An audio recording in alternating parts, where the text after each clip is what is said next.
நண்பர்களே, இனிய ஒரு மாலை வணக்கம். எப்படி இருக்கீங்க? எல்லாரும் நல்லா இருக்கீங்களா?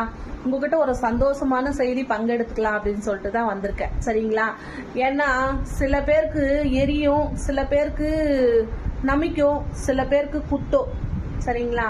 நம்மள மாதிரி ஆளுங்களுக்கு யாருக்குமே அந்த எண்ணங்கள் கூட வராது. எல்லாரும் சந்தோஷமா இருக்கணும்னு நினைப்போம் நம்ம. அதனால இருந்து உங்களுக்கு மட்டும் சொல்லிக்கிறேன். நானும் என்னோட தங்கச்சி தீபாவும் 2 பேரும் போயிட்டு இது 2 சவரன் போயிட்டு செயின் வாங்கிட்டு வந்தோம். நெக்ஸ்ட் வந்துட்டு இது வந்துட்டு 3 சவரன் செயின் பண்ணிட்டு வந்திருக்கோம். இதை வந்துட்டு ரொம்ப சந்தோஷமா உங்ககிட்ட சொல்லிக்கணும் அப்படின்னு சொல்லிட்டு பார்த்தேன். நான் இது மொத்தமே டோட்டலா எவ்வளோ ஆச்சு அப்படின்னாக்கா 4.5 லட்சம் ஆச்சு. நானும் என் பாப்பா 2 பேர் போட்டு தான் வாங்கிட்டு வந்தோம். நல்லா இருக்குங்களா? ஏன்னா உங்ககிட்ட சொல்லணும் அப்படின்னு சொல்லிட்டு ஆசைப்பட்டேன். அதுக்கு தான் சொன்னேன் நான். சரிங்களா? யாருக்கெல்லாம் என்னோட செயின் பிடிச்சிருக்கு நண்பர்களே சொல்லுங்க. ஏன்னா வந்துட்டு நீங்க எல்லாம் வந்து என் சொந்தம். அதனால உங்ககிட்ட உரிமையா சொல்லிக்குவேன். இந்த வீடியோ தள்ளி விடாம பார்த்துட்டு லைக் பண்ணுங்க, ஷேர் பண்ணுங்க, சப்போர்ட் பண்ணுங்க.